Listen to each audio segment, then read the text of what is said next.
E aí, gente, beleza? O que acontece, gente? Para todo tipo de tema que existe na internet, a pergunta, ele está morrendo, sempre será levantada. Já existiu época que se questionaram se Minecraft estava morrendo. Nenhum conteúdo escapa disso. Para falar a verdade, essa é uma carta armadilha que todo youtuber precisa aprender a lidar. 100% dos youtubers que falam de um conteúdo específico precisam se blindar contra comentários de gente falando coisas como: esse conteúdo tá morto, esse conteúdo tá morrendo, muda de conteúdo, isso daí já tá velho, e por aí vai. Eu, particularmente, acho que independente do conteúdo que seja, sempre terão pessoas interessadas. Mesmo que o conteúdo em si já tenha acabado, tipo Ben 10, por exemplo. Ben 10 acabou há muito tempo já, não sai mais nada de novo. E ainda assim, existem canais hoje que continuam falando de Ben 10 e tem pessoas que continuam interessadas em assistir sobre Ben 10, tipo eu. Se sempre tem gente disposta a ver, aquilo nunca vai morrer, mesmo que tenham menos pessoas interessadas no conteúdo. Em geral, tudo tem um começo, um auge e uma queda. Após a queda, novos auges podem surgir, outras quedas, mas morrer, a gente tá na internet, cara. Eu acho que na internet nada é deixado morrer de verdade. Essa é a minha opinião sobre o que tá acontecendo com a história de Backrooms. Eu acho que o auge já passou há um tempinho, mas Backrooms tá longe de estar morto, já que todo dia saem níveis novos e ainda tem muita gente que assiste um canal consideravelmente pequeno que nem o meu. E comparado a canais gringos, cara, tem canais gringos aí que pegam 1 milhão de views por vídeo de Backrooms, sabe? Os found footages pegam absurdamente muita view. Backrooms tá longe de estar morto. Porém, a comunidade de Backrooms em si passa por um momento complicado. Eu já comentei um pouco sobre essas questões da comunidade de Backrooms em vídeos tipo o nível 913, o nível 52 terceiro. São 2 vídeos que eu comento sobre a questão do nível fã, como ele atraiu muita criança pra comunidade, como isso gerou consequências complicadas. Mas assim, a gente precisa aprender a separar conteúdo de comunidade. O conteúdo de Backrooms tá longe de acabar, pelo simples fato de que Backrooms é uma história comunitária, sempre tem gente trabalhando nela. Diferente de Ben 10, por exemplo. Ben 10 não é comunitário. Se os criadores não trazem mais sobre a história por muito tempo, essa história tá parada, não tem novo conteúdo. Backrooms tem um conteúdo praticamente infinito, tem potencial de ter mais história do que Ben 10, por exemplo. Fundação SCP segue o mesmo caminho, mas o que rola com a comunidade, não com o conteúdo, são outros 500. E cara, Backrooms sofrem o mesmo problema que Undertale sofreu, que K-pop sofre, que Jojo sofre, que SCP sofre, que The Amazing Digital Circle sofreu. O fandom, eu não tô falando do fandom Wikifandom, tô falando do fandom, a comunidade em volta daquela história. O fandom de algo sempre terá o potencial de destruir aquele assunto, por mais que ele tenha um conteúdo estável. E assim, podemos dizer que Backrooms podem estar morrendo por causa do fandom, porque assim, como eu disse, sempre terão pessoas interessadas no conteúdo, mas e se as pessoas interessadas nesse conteúdo são uma comunidade tóxica? Aí sim, a gente começa a matar esse conteúdo de verdade. Porque se a comunidade não é tóxica, ela tende a atrair novas pessoas para continuarem assistindo aquele conteúdo, não deixar ele morrer de verdade, não deixar ficar, sei lá, 10 views sobre aquele conteúdo. Agora, quando a comunidade ela é tóxica, ela afasta novas pessoas de conhecerem aquele conteúdo eventualmente. E aí sim, cada vez menos tem viewers sobre aquele assunto. Entendem? A maioria das pessoas que vão nos comentários de canais no YouTube falar que um conteúdo tá morrendo, acontece porque essa pessoa pode estar só enjoando daquele conteúdo. E se for o caso, isso é normal. Com o tempo a gente cansa de umas coisas e começa a gostar de outras. Porém, também tem pessoas que alegam que Backrooms tá morrendo não porque enjoou do conteúdo, e sim porque não suporta a comunidade, o fandom que tá em volta daquele conteúdo. Cada fandom tem um ponto específico que acaba enchendo o saco e afastando pessoas de engajar naquele conteúdo. Undertale e SCP, eu sinto que os dois afastam novos viewers, porque se você pesquisa Undertale ou SCP no Google, a chance de aparecer um desenho de um personagem peitudo é muito grande, e aquele personagem nem tem peitos na história. O K-pop afasta muitos ouvintes porque tem 300 mil pessoas de 13 anos de idade que não conseguem agir como pessoas normais na comunidade. O Jojo afasta muitas pessoas de acompanhar essa história porque a história é um pouquinho confusa. E aí, cada pessoa que vê Jojo interpreta coisa X ou coisa Y. E aí já era. Guerra de interpretações. Bite the Dust é um Requiem ou Bite the Dust não é um Requiem? Quem discorda de um ou de outro tá errado, não entendeu a história e é burro. Lógico, não é só isso que o fandom enche o saco em cada uma dessas comunidades. Tem muitos outros pontos. Porém, eu tô puxando particularmente o que eu vi quando eu fiz parte de todas essas comunidades. Agora, The Amazing Digital Circles aconteceu pior. Eu sequer me propus a entrar para conhecer a comunidade, justamente porque quando eu fiquei sabendo, já tinha instaurado um fandom tóxico que tinha um monte de conteúdo mais 18 sobre aquilo. Ou seja, eu citei aqui alguns exemplos de comunidades que eu fiz parte e expliquei os motivos pelo qual novas pessoas não entram nessas comunidades, pelas coisas que eu vi a partir de dentro da comunidade. E dei um outro exemplo de uma comunidade que eu sequer entrei porque eu fui afetado pela comunidade daquele conteúdo. Um exemplo que eu vi de dentro e um exemplo que eu vi de fora. E eu acho isso um fenômeno muito maluco se você parar pra pensar. Porque pensa, você gosta de um conteúdo, é importante pra você manter ele vivo, é importante pra você divulgar esse conteúdo pra mais pessoas conhecerem, é importante dar like, é bom não afastar novas pessoas de conhecer aquele conteúdo. Até porque, se você afasta novas pessoas daquele conteúdo, você pode estar contribuindo cada vez mais pra menos pessoas estarem acompanhando aquilo e pesquisando sobre aquilo. E aí pode chegar num ponto que aquilo fica tão desconhecido e mal falado que ninguém mais entra na comunidade, tem pouquíssimas pessoas atualmente na comunidade porque muitas pessoas começaram a sair, e aí se torna insustentável pro criador daquela história e para criadores de conteúdo que fazem vídeos sobre aquilo continuarem produzindo sobre a história. Ou seja, a sua atitude de destruir a comunidade resulta no fim do próprio conteúdo. E aí, você mesmo perde aquilo que você gostava. Percebem como é um fenômeno maluco essa questão dos fandoms tóxicos? Eles contribuem pro fim do que elas mesmas gostam. Isso é maluquice total. Eu sinto que o auge da maioria das histórias começaram a se tornar a queda delas mesmas quando o fandom se tornou meio tóxico. E um ótimo exemplo disso é o Undertale. Hoje em dia poucas pessoas falam sobre Undertale, hoje em dia poucas pessoas lembram sobre Undertale. E não é só porque a história, entre aspas, acabou, porque o Deltarune ainda tá lançando. Mas não é só por causa que a história do Undertale, de certa forma, entre aspas, acabou. Depois que o Undertale lançou e ficou muito conhecido,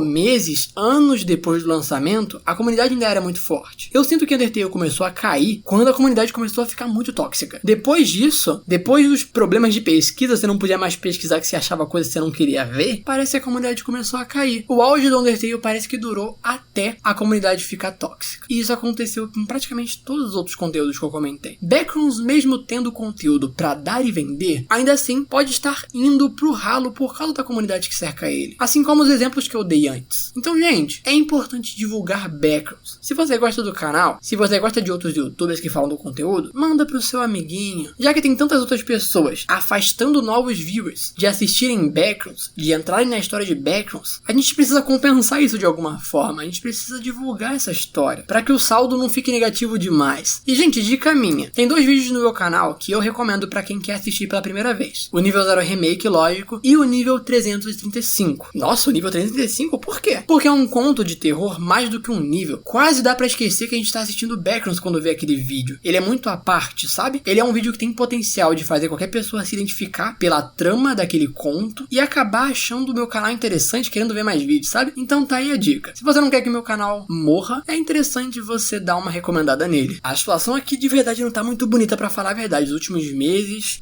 acho que os últimos 8 vídeos que eu lancei, todos ficaram tipo abaixo da média, sabe? Tá triste, mas enfim, voltando ao assunto. Mesmo que na minha opinião, como eu já deixei claro nesse vídeo, Backrooms pode estar indo pro ralo por causa do fandom que tá em volta dele, eu ainda acho que mesmo com toda a exaltação que eu fiz sobre o conteúdo de Backrooms, dele ser praticamente infinito e tudo mais, ainda assim, eu acho que o conteúdo de Backrooms em si, ele tá sofrendo com um pequeno problema. Não é só a comunidade de Backrooms que a gente tem que resolver de alguma forma. O conteúdo em si de Backrooms, mesmo ele sendo infinito e tendo conteúdo pra dar e vender, ele tem alguns probleminhas. E eu abri meus olhos por causa disso, por causa de um vídeo recente que o ViralQuest fez no canal dele. O ViralQuest é um canal que fala sobre conteúdo de terror em geral. É um ótimo canal, por sinal, mas eu sei que vocês já conhecem, porque no meu Analytics do YouTube fala que a maioria das pessoas que assistem meu canal também assistem ele. Ele fez recentemente, talvez não tão recentemente assim, porque eu não sei quando que esse vídeo aqui vai sair, um vídeo sobre a opinião dele sobre a situação atual de Backrooms. E o que acontece? Eu assisti o vídeo dele, descobri coisas que eu não tava sabendo, e eu concordo com praticamente 100% do que apareceu no vídeo dele. Só uma coisa ou outra que eu não concordo 100%. Mas assim, boa parte das coisas que ele comentou sobre o conteúdo de Backrooms, de níveis que estão indo mal, sobre a história estar ficando repetitiva, sobre erros que acontecem na história, as críticas dele são totalmente válidas quando aplicadas ao Wikifandom. Por exemplo, ele comenta no vídeo dele que a água de amêndoas é tipo um super trunfo nas Backrooms, que ela aparece e resolve todas as situações. Isso é verdade, no Wikifandom. A água de amêndoas é escrita de uma forma muito porquinha lá, pra falar a verdade. Ela deixa a história meio caricata até de certa forma. Nada é um perigo real, porque tem o Deus Água de Amêndoas no seu bolso que faz tudo. Mas o Wikifandom não é a única wiki de Backrooms que temos. Ela só é, infelizmente, a mais famosa. O Wikidot, que é o wiki que fazemos aqui no meu canal, Água de Amêndoas tem duas funções. No caso, seriam 3, só que a gente desconsidera o fato de que ela mata a sede. Então são 2 funções anômalas, além de matar a sede. A primeira função dela no Wikidot é que ela ajuda a reduzir efeitos mentais que níveis causam. Ou seja, se o nível te dá alucinação, se o nível te deixa confuso, se você beber água de amêndoas, vai reduzir isso por um tempo. Depois tu vai ter que tomar mais, e também a redução não é 100%, só dá uma minimizada. E o segundo efeito é afastar algumas entidades. Se você joga água de amêndoas numa entidade, você pode afastar ela. Só que assim, a água de amêndoas ela acaba, ela geralmente não tem nos níveis perigosos, então você teria que trazer de fora, e ela seria limitada por causa disso. Nem todas as entidades são afetadas, só afasta elas, você não mata nenhuma entidade com água de amêndoas, pelo menos eu nunca vi um relato disso no Wikidot, só é dito que afasta as entidades, os efeitos que reduz na mente não são extintos, só dura um tempo, então você vê que no Wikidot a água de amêndoas é muito balanceada. Ela é importantíssima, mas é limitada, não é overpower e não funciona com tudo. Outra coisa que o Viral comenta no vídeo dele é que o Wikifandom não acabou com o problema de ter muitos níveis. E isso é uma coisa que eu particularmente não estava sabendo e descobri no vídeo dele, até porque eu não faço vídeos do Wikifandom, então eu não estava sabendo muito o que estava acontecendo na wiki de lá. No vídeo que eu fiz do nível 3.999, que eu não recomendo que vocês assistam, tá? Porque sinceramente eu mudei muito de opinião daquela época pra cá, e eu aprendi a falar menos besteira nos meus vídeos. Então eu não concordo com muito modo como eu falei naquele vídeo, então não veja. Eu, como um canal que faz vídeos exclusivamente do Wikidot, eu só conhecia o fandom naquela época como a outra wiki que tinha 9.000 níveis, uma bagunça absurda, aprovava tudo que alguém mandasse pra lá, tinha um monte de nível ruim, e eu não gostava do fandom por causa desses vários problemas que ele tinha. No vídeo do nível 3.999, a gente descobre que o fandom tinha deletado esses 9.000 níveis, e tinha adicionado uma moderação melhor, não tava provando mais qualquer coisa, e agora tinha só um cluster, como acontece no Wikidot. Então eu pensei que realmente o Wikifandom tinha melhorado, e parei de ficar enchendo o saco do Wikifandom. Mas pelo visto, por causa do vídeo do Viral, eu descobri que não é exatamente o caso. O fandom pode ter deletado sim aqueles 9.000 níveis, aquele monte de cluster, mas meio que se não tem esses 9 clusters pro pessoal encher de nível, eles estão enchendo de nível a partir dos níveis negativos, enigmáticos e subníveis. Não entrem na página de subníveis, níveis enigmáticos ou níveis negativos, vocês vão ficar tristes. Somando a quantia de níveis que o fandom tem a partir dos níveis normais, enigmáticos, negativos e subníveis, putz, ainda tem muito nível. Ainda parece que tá provando qualquer coisa. E isso é um problema. Era a principal crítica que eu tinha ao Wikifandom, aprovar níveis demais, deixar a wiki cheia de coisa, que eu achava que não rolava mais, mas ainda tá rolando só que de outro jeito. E a crítica que o Viral fez no vídeo dele é a mesma que eu faço aqui. Isso realmente é um problema pra história. Mostra que estão aprovando qualquer coisa. O nível 0, meu Deus, olha esse tanto de subnível, cara. Mas voltando ao que eu tava falando, no Wikidot não tem isso. O Wikidot tem poucos subníveis, tem poucos níveis enigmáticos, tem poucos níveis negativos. Os níveis que mais tem subníveis são os primeiros. E isso faz sentido. Afinal, os primeiros seriam os mais explorados dentro da história. Mas você desce um pouco a página e meio que todos os subníveis acabam. Começa a ter subníveis muito esporadicamente, muito específicos. E todos os subníveis iniciais tendem a ser bons. Eu vi no canal a maioria dos subníveis do nível 0 e nenhum deles é ruim. Essa print na tela é da aba de níveis enigmáticos. E os níveis negativos no Wikidot eles também são enigmáticos. E essa é toda a tela de níveis enigmáticos que tem no Wikidot. Cabe em um print só. São muitos poucos. Muitos poucos. O primeiro cluster, nossa, ele tá muito longe de ser fechado. Se você olha os níveis de 600 a 800, as páginas estão praticamente vazias, sabe? Eles realmente se preocupam em aprovar níveis só bons pra adicionar lá. Por isso tá demorando tanto pra gente chegar a 1000 níveis. O Wikidot é muito bem controlado em relação aos níveis aprovados lá. O Wikidot, ele tem um cuidado que muita gente aqui do canal às vezes acha ruim, que é o cuidado dele deletar níveis antigos ou reescrever níveis antigos. Gente, vocês têm que entender que isso é importantíssimo. Se o Wikidot não deleta e não reescreve níveis antigos, a Wiki sempre vai ter a mesma coisa e níveis antigos, que não tinham uma qualidade tão alta da época antiga da história de Backrooms, vão ficar lá pra sempre. E aí vai ter um monte de nível ruim, porque os níveis antigos em geral eles eram meio bosta. Os níveis são deletados porque eles são de baixa qualidade, em geral, por mais que algumas vezes eu discordo de alguns que foram deletados. E são reescritos pelo mesmo motivo. Se a Wiki mantém todos os níveis que tinham desde a criação da Wiki, obviamente muito nível ruim vai passar. E quando eles criaram a Wiki, eles provavelmente não tinham muita noção. Assim como todo youtuber quando começa um canal não tem muita noção. Então é importantíssimo que o Wikidot faça essas mudanças sim. Delete níveis ruins, reescreva outros níveis ruins, para que a Wiki sempre evolua. Isso é o diferencial do Wikidot pro Wikifandom. Sempre tá se renovando e entregando entregando uma boa história pra gente. O Wikifandom, até onde sabemos, fez uma limpa, uma vez, e tá voltando a cometer os mesmos erros, só que agora com outro nome. Não são mais 9 clusters, e sim os subníveis, níveis enigmáticos e negativos. E cara, eu disse que os backrooms são uma história com potencial de ter conteúdo infinito, então um conteúdo de backrooms dificilmente morre. Mas não adianta esse conteúdo infinito ser meia boca. Se for, vai desinteressar as pessoas. E o fandom é o caso que, se continuar como tá, vai afastar a gente da comunidade. Imagina uma pessoa entrando no Wikifandom, que logicamente, quando ela pesquisa backrooms no Google, é o primeiro resultado é o Wikifandom, porque é o Wiki mais famosa. Ela entra na aba de níveis, vê o nível 0 e vê o tanto de subnível que tem naquele nível 0. Ela vai olhar pra aquilo, não vai entender nada, vai estar super confuso porque aquilo é uma bagunça, e se pá, desiste, sabe? Então, pô, não é porque o conteúdo é infinito que ele pode ser qualquer coisa. E o último ponto que eu queria puxar sobre o vídeo do Viral, pra finalizar esse meu ponto em que eu digo que esses problemas do Wikifandom, em geral, não se aplicam pro Wikidot, é que ele comenta que o Meg é um grupo com recursos infinitos em um lugar onde os recursos são limitados. Mas assim, como eu disse, eu não sigo muito o fandom, então eu não sei se no fandom os recursos são limitados, o que pra mim não faz muito sentido, porque Backrooms é uma história onde o tema dela são lugares infinitos. Então se o fandom faz isso, de ter recursos limitados em um lugar infinito, eu não entendo muito bem por que ele faz isso. Mas no Wikidot a gente tá muito acostumado com o fato de que os recursos dos Backrooms são infinitos, porque o nível é infinitamente longo, então você tem infinitas coisas pra pegar nele. É muitos níveis e os recursos se restocam. Então no Wikidot o Meg tem recursos infinitos porque eles vivem em um mundo infinito. E eles também têm acesso à tecnologia porque tem muitos níveis tecnológicos. E também eles têm acesso a coisas anômalas, o que abre margem para eles descobrirem coisas tecnológicas ainda mais avançadas. E eu particularmente acho isso importantíssimo para Backrooms serem uma história de sobrevivência diferente de histórias de sobrevivência comuns. Por quê? Porque, digamos, em uma história de sobrevivência onde humanos vivem em um mundo bizarro, pós-apocalíptico ou sei lá o que, sistemas de história de sobrevivência. O tema da escassez de recursos, fome, sede, são muito explorados nessas histórias. É o que causa a maior parte dos problemas na trama. Agora, Backrooms inova nessa ideia. Ele entrega recursos infinitos, logo não tem fome, não tem sede, não tem escassez de recursos, e isso gera uma história com tramas muito diferentes. Os conflitos são outros, os problemas a lidar são outros. Abre margem para uma história totalmente original ser criada, porque esses problemas básicos e até clichês que a gente vê em outras histórias não tem em Backrooms. Como a humanidade se comporta sem esses problemas, sabe? Isso é um tema bem original. Se não tem escassez, quais serão os motivos pelos conflitos que os humanos vão ter dentro dos Backrooms? Já que os humanos brigam por tudo independente da situação. Então, pra mim, isso é uma das coisas que torna Backrooms uma história de sobrevivência muito original, diferente de outras. Sem esse problema básico da escassez de recursos, esse, entre aspas, clichê que muitas histórias têm, ela ganha a oportunidade de explorar muitos outros temas muito diferentes, entende? E isso torna ela especial do jeito dela. E, gente, assistam o vídeo do Viral, caso não tenham visto, porque, como eu disse, eu concordo com a maioria das coisas que ele disse naquele vídeo. É uma ótima análise. Minha única ressalva mesmo é que boa parte dos problemas apresentados, ao meu ver, se aplicam só ao Wikifandom. O Wikidot não tem a maioria daqueles problemas. A questão da água de amêndoas, a questão da quantia excessiva de níveis e por aí vai. E bom, minha opinião final nesse vídeo é a seguinte. O Wikifandom, ele é a wiki mais famosa de Backrooms, mas também é uma wiki cheia de problemas. E o fato dela ser muito famosa dá uma má impressão pra história. É lógico que tem coisas boas no fandom, mas não dá pra dizer que é a maioria. Backrooms é uma história comunitária. Você acompanha e considera canônico o que você quer. Então, gente, a gente precisa deixar o fandom mais de lado e começar a seguir o Wikidot. É lógico que o fandom terá coisas boas no meio, e é lógico que o Wikidot terá coisas ruins no meio. Mas eu, como uma pessoa que conheço muito bem o Wikidot, consigo dizer com muita segurança de que a maioria das coisas do Wikidot são boas. Se o Wikidot ganhasse mais reconhecimento que o fandom, se tornasse efetivamente a wiki mais famosa de Backrooms, e o fandom sendo deixado mais de lado talvez forçaria ele a melhorar a wiki, deixando ela mais parecida com o Wikidot, não aprovando trocentos níveis. A gente já faz isso de considerar o que a gente acha melhor em histórias não comunitárias. Ben 10, boa parte das pessoas desconsideram um reboot e seguem a vida normalmente acompanhando só qualquer coisa que saia de Ben 10 que não seja relacionada ao reboot. Harry Potter, boa parte das pessoas desconsideram Criança Amaldiçoada e seguem a vida feliz acompanhando canais que falam de Harry Potter. Backrooms sendo comunitária, você tem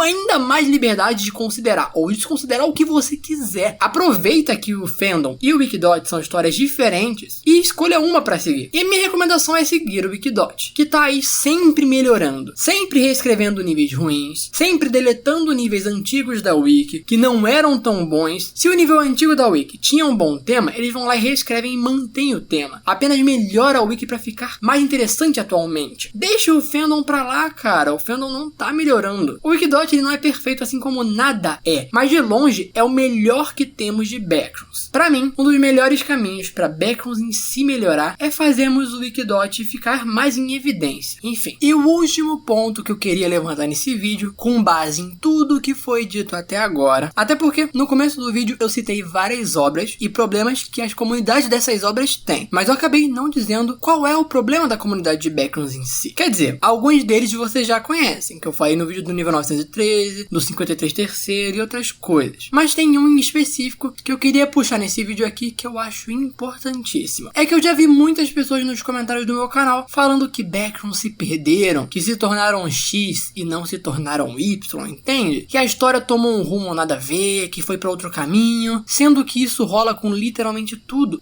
que existe. Série, filme, anime, você provavelmente vai estar esperando que um rumo vai acontecer e outro rumo acontece. Isso não torna necessariamente nada ruim. Aquilo só não apeteceu o seu gosto, não foi pelo caminho que você queria. E aí entra em questão de opinião. Às vezes, você que tá assistindo nem tinha parado pra pensar naquela análise que eu levantei sobre os backrooms serem infinitos e terem recursos infinitos, tornar ele muito original, criando novas tramas por não ter o clichê da escassez de recursos na história, abrindo margem para tramas diferentes acontecerem. E eu sinto que muita gente detona backrooms por causa disso, porque a história não tomou o rumo que ela queria. Porque tem alguns comentários no meu canal assim, sendo que aqui no meu canal, todo mundo que assiste gosta do rumo que ela tomou. Adora as tramas diferentes que a história seguiu, também pela originalidade de não ter questão da escassez de recursos. Às vezes a gente só precisa abrir a mente. Mesmo que a história não tenha seguido o que você achava que ia seguir, ela ainda pode ser boa de outra forma. Eu, por exemplo, sempre achei que backrooms seria uma versão beta da nossa realidade. Por isso ela seria bugada, teria coisas bizarras, seria como se fosse um resquício da programação do universo em que vivemos, que sem querer podemos cair lá, sabe? Como se o nosso mundo fosse programado e tivesse existido uma beta que não foi deletada e tá por trás, sabe? Eu adorava esse tema. Eu ainda acho um tema muito legal, mas a história não seguiu esse rumo. Eu tive resistência no início, mas depois eu compreendi o diferencial que ela seguiu e gostei de como ela seguiu. E é aí que a gente entra naquele problema que eu citei da comunidade de Jojo. Em backrooms acontece parecido. O pessoal se mata por causa de interpretação diferente da história. Como backrooms é uma história comunitária e ela começou muito aberta, muitas pessoas interpretaram cada uma coisa, e aí quando a história evoluiu e definiu um caminho que ela iria seguir, pronto. Ninguém gostava porque qual a chance do caminho que foi escolhido ser o que todo mundo interpretou? Cada pessoa interpretava uma coisa da história original de backrooms. Era impossível agradar todo mundo. Eu sinto que backrooms está se matando pela mesma questão de Jojo. Cada um interpreta X ou Y da história, aí se decepciona porque a história não seguiu tal caminho, porque é impossível ela seguir o caminho que todo mundo queria, porque cada um queria uma coisa diferente, e alguns não abrem a mente pra entender o caminho seguido. E começa todo mundo a se xingar. Então, pô, respeitem a opinião do amiguinho que gosta de X, respeitem a opinião do amiguinho que gosta de Y, que acha X, que acha Y. Tenha um debate saudável, uma conversa saudável. É sempre bom abrir a mente para novas opções, que não vão de encontro com o que você esperava, o que você achava. Não é ruim porque você não gosta. Às vezes é, mas nem sempre. Eu já xinguei muito algumas decisões que aconteceram na história de backrooms, mas ainda assim eu ainda adoro essa história. É um caso muito parecido com Dragon Ball. Eu acho que eu já citei esse exemplo outra vez no meu canal. O número 16 era um personagem que praticamente todo mundo gostava quando apareceu na história, e todo mundo ficou triste quando foi jogar no Vasco. Só que, pô, o número 16 ele não foi despertado no futuro do Trunks. E o Trunks, ele retorna em Dragon Ball Super. Então, cara, era a oportunidade perfeita para os criadores da história puxarem um novo número 16 e adicionarem ele na história. Despertar o número 16 do futuro, trazer ele pro presente junto com o Trunks, e aí a Bulma podia ir lá e melhorar ele pra ele ficar mais forte. Ele podia ter feito parte do torneio do poder, ele podia ter ficado lá no mundo dos guerreiros Z, depois que o Trunks e a Mai voltaram pro outro futuro deles. E aí a gente teria o número 16 de volta na história. Pô, seria uma trama muito legal. Todo mundo iria querer ver o número 16 de novo. Mas os criadores da história não tomaram esse rumo. E é aí que entra o meu ponto. Não tomaram essa decisão. Seria uma decisão melhor na minha opinião? Seria uma decisão melhor na minha opinião. Mas não é por isso que eu deixo de gostar de Dragon Ball. Eu gosto muito de Dragon Ball. Mesmo que algumas decisões que a história fez não tenham seguido o caminho que eu gostaria, eu não sou o escritor da história para definir o que vai vai acontecer, sabe? E o pior é que em Backrooms você pode ser o escritor da história, sabe? Você pode criar um nível exatamente do seu jeito, você só precisa ver se ele vai ser aprovado, sabe? Então, pô, Backrooms ainda tem mais margem pra você conseguir o que você quer, sabe? Pelo menos um pouquinho. Enquanto outras obras, pensa você com você mesmo. Com certeza, alguma obra que você assistiu na vida seguiu um caminho que você não queria que seguisse, mas você não deixou de gostar da história. Você só ficou,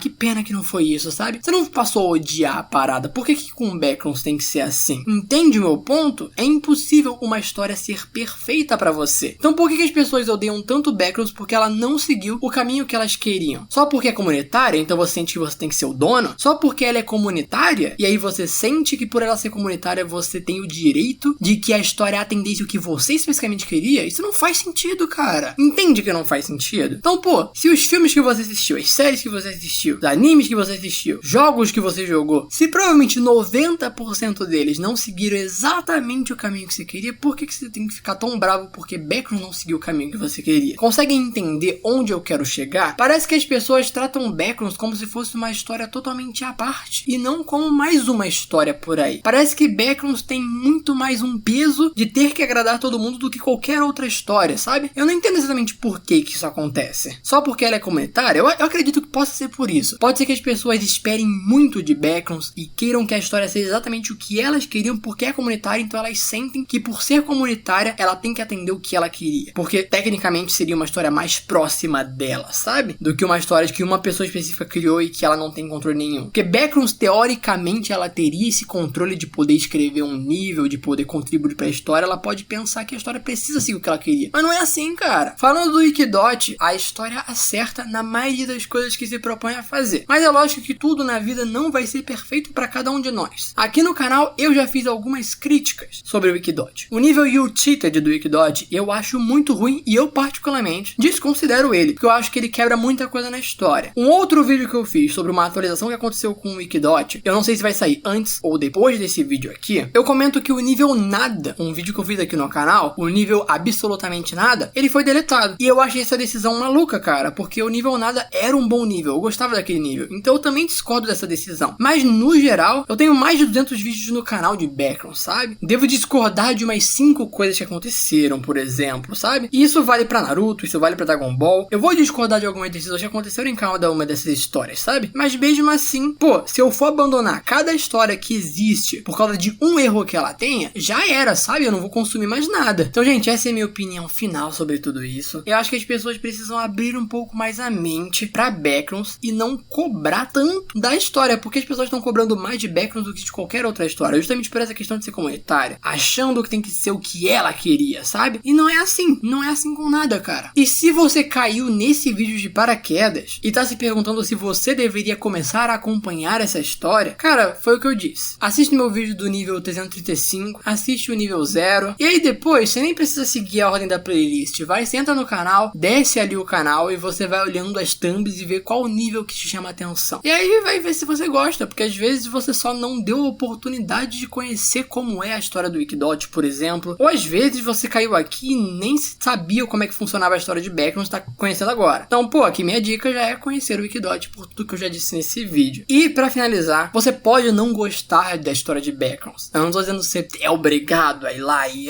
nossa, eu preciso ver agora, senão eu tô sendo besta. Não. Se você realmente não gosta da história de Backrooms porque XYZ, você é uma pessoa que não gosta da maioria das coisas da história porque não é o tipo de história pra você, não é o tipo de história que agrada o seu gosto pessoal, você não precisa acompanhar. O que eu tô dizendo é, muitas pessoas gostam de Backrooms, gostam do tema, mas abandonam a história porque o Wikifandom é uma bagunça e acha que o Wikifandom é a única história de Backrooms, abandona a história porque ela tomou um pequeno rumo que ela não gostava, abandona a história porque ela viu um nível que ela achou esquisito, sendo que Backrooms é uma história tão vasta. Se uma coisa não agradou você, a chance de outras 10 agradarem você é muito alta. Cada nível dos Backrooms é como se fosse uma história diferente, sabe? Elas só são de um universo compartilhado, digamos assim. As coisas se conectam, mas cada vídeo do canal aqui é independente, você pode assistir em qualquer ordem, mesmo que nos meus vídeos eu cite coisas que aconteceram em vídeos anteriores. Ainda assim, eu me esforço pra você não depender de assistir um vídeo anterior pra entender o que eu estou falando naquele vídeo. Você vai naquele vídeo que eu citei caso você queira, porque em geral os meus vídeos sempre são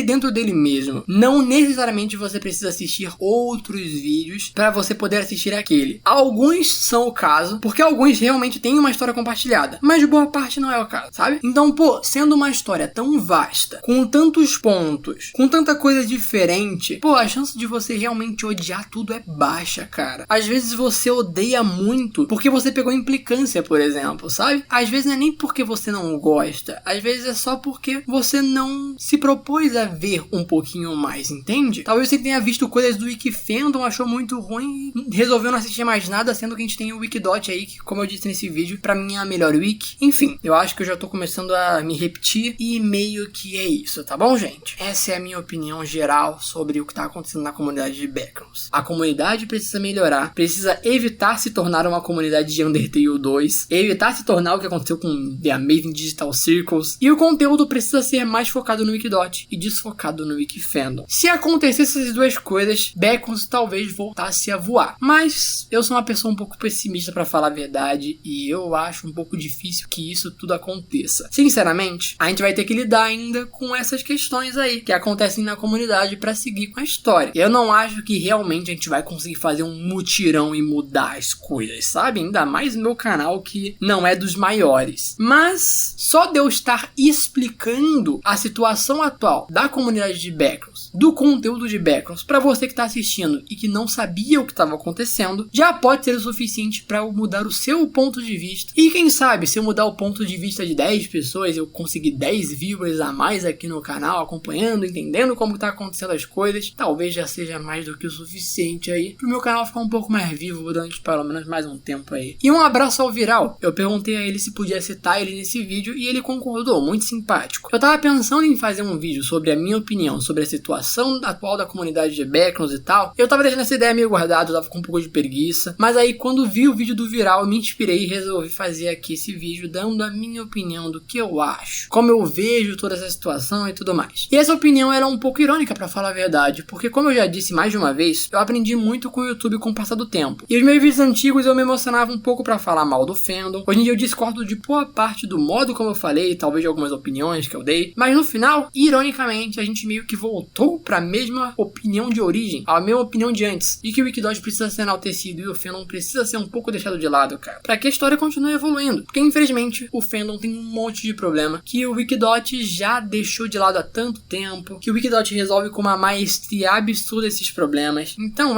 cara, que doideira, né? E comenta aí, o Wikidot, se você assistiu o vídeo até aqui pra eu saber quem assiste o vídeo até o final. E cara, quando eu entrei no Wikifandom, um subnível entre aquele monte de subníveis do nível 0 me chamou um pouco de atenção pra falar a verdade. É o nível 0.8, Inundation. E mano, chamou atenção, achei um nome interessante. E aí eu abri a página e pô, é um nível 0 inundado, tipo um nível 0 meio pool rooms. E pô, eu não formei a minha opinião se isso é uma ideia manjada, se é uma ideia besta, se é uma ideia previsível, ou se é uma ideia muito legal. Eu achei as imagens do nível muito bonitas e eu particularmente sou muito fã das pool rooms e do nível 0. Então essa combinação eu achei legal. Mas quem sabe eu leia o wiki depois. Se achar legal, quem sabe eu não faço um vídeo sobre. Eu nunca descartei a possibilidade de trazer coisas do Wikifandom desde que eu lesse a wiki antes e identificasse se era realmente um bom nível. Só que, mesmo que no passado eu já tenha dito que se pá eu trago os vídeos do Wikifandom, ainda assim eu nunca trouxe. Por quê? Porque vai ser um trabalho achar uma wiki boa dentre tantas wikis que tem no Wikifandom, sendo que, putz, a gente tem a impressão de que se pá, nem todas são tão boas assim. Então eu fiquei com preguiça de ter esse trabalho de ler um monte de wiki até achar uma interessante no meio, enfim. E uma coisa que acontece pouco no Wikidot é eu querer me intrometer e dar a minha opinião sobre o que eu faria nesse nível. Acontece pouco e geralmente acontece quando eu tô fazendo um vídeo de uma wiki mais antiga, que aí realmente tem umas coisas que eu vejo e que eu penso, não daria pra mudar, pra deixar um pouquinho melhor. Agora, o Wikifandom, geralmente quando eu leio um texto, me dá vontade de ignorar tudo aquilo que eu li, pegar a ideia e fazer um nível próprio, sabe? Porque em geral parece que as wikis do fandom não são tão boas quanto as do Wikidot, velho. Parece que as ideias são muito básicas, parece que é tudo meio manjado, sei lá, velho, sei lá. É a minha opinião pessoal sobre o fandom, nunca fui muito com a cara do fandom, não posso fazer muita coisa, não sei até que ponto é implicância, não sei até que ponto realmente o Wikifandom é muito pior que o Wikidot, não sei mesmo. Estou aberto à possibilidade de que eu possa estar sendo babaca, tá ligado? Mas enfim, quem sabe eu não traga um subnível do nível 0, que nem eu fiz com as Dead Rooms, né? Eu faço um nível próprio com base naquele tema, ou trago o vídeo do próprio Wikifandom pra cá, porque eu achei interessante essa ideia ideia aí das Spelunks inundadas. Mas enfim, até um outro dia.